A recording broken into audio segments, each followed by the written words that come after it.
Hello, I'm going to go over Paul's pump here. First, we're going to turn it on.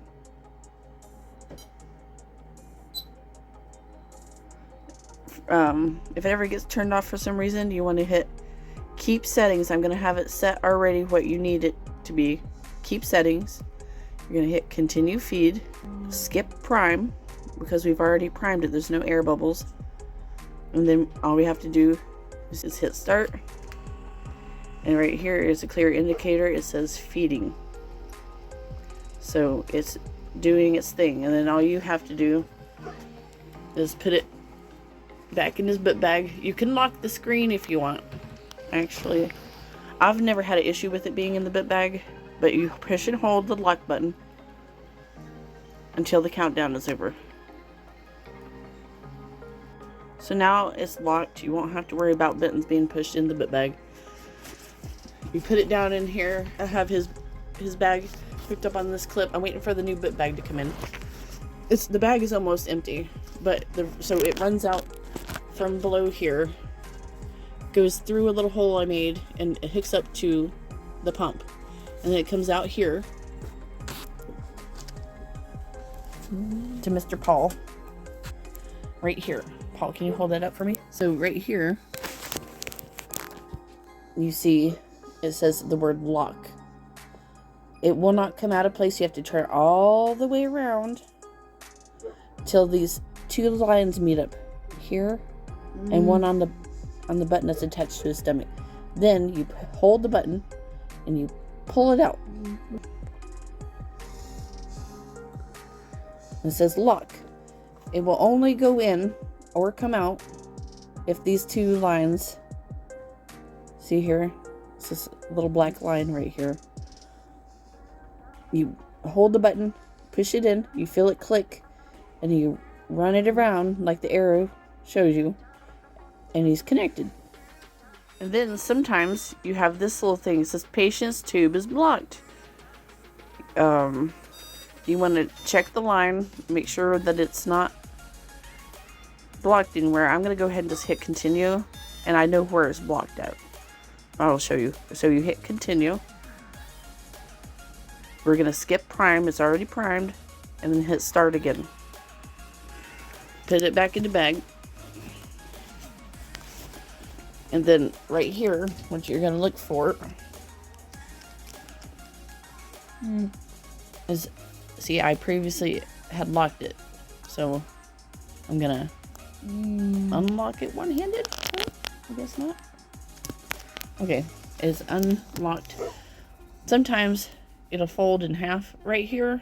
If it's an old tube, this is a new one. The old, sometimes it'll get kinked, or he might be leaning on it, and it like this, and it gets pinched here. So just make sure that the whole line, you know, see, it's going off again. I just now unlocked it. It's not locked anymore. So now we're gonna hit continue again. We're getting near the end of his feed. He's got 9 minutes left, and it's gonna make another noise. It'll say feeding complete when it's done. It'll be clear indicator. Sometimes if the line is kinked, it would be down in the bit bag somewhere. But I usually try to get this bit bag set up to where everything's nice and straight. See, going down here, if you think it's kinked down there, which I usually doesn't, because I keep the pump on top of it, keeps it straight. But stuff that back in there.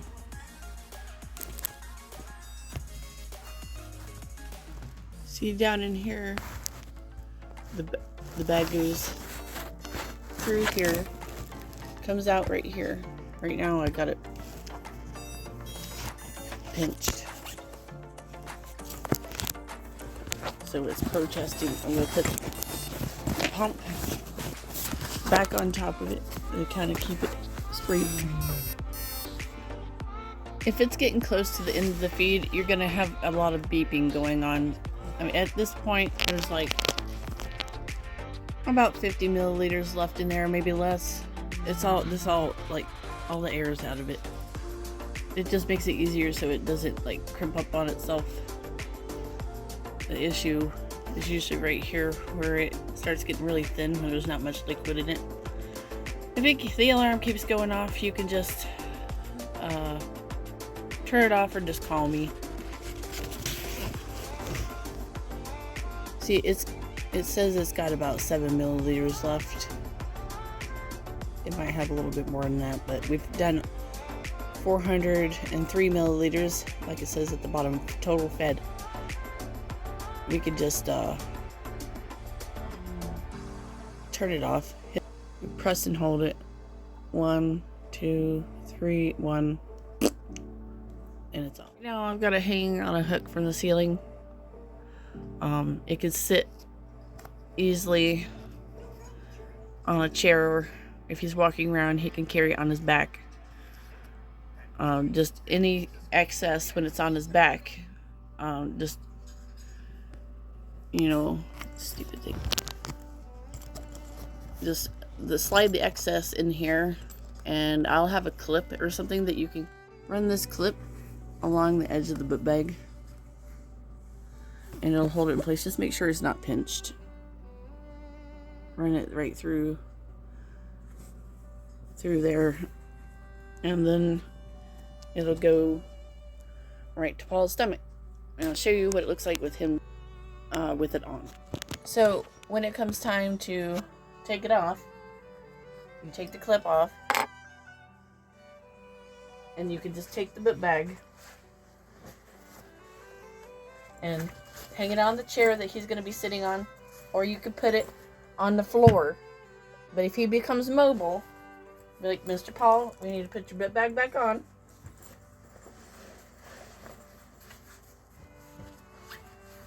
And then we get our clip back.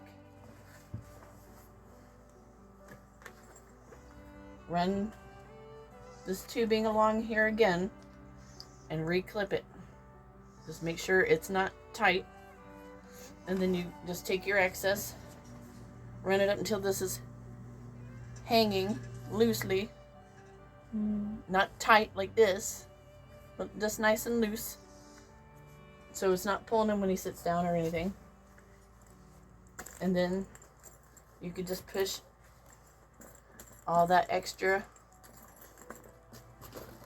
for a little extra if you want. You can run it through the snap clip and then just run the excess right through here. And now there's not that much hanging. The pump is really lightweight. It's not heavy, so don't let him manipulate you into saying it's heavy. It is very light. He can handle it. Don't let him play games with you. We all know he can be manipulative sometimes. And right here you see the little button. It's not gonna come out unless you turn it the opposite way. And then you have these 2 black lines lining up. You hold on to the button and then you pull it out. You gotta put it back in. You line up those 2 lines and then you run it around so it's locked in place. It ain't gonna come out unless those lines are lined up. It could go this way, it could go that way, but ideally we want it to hang down.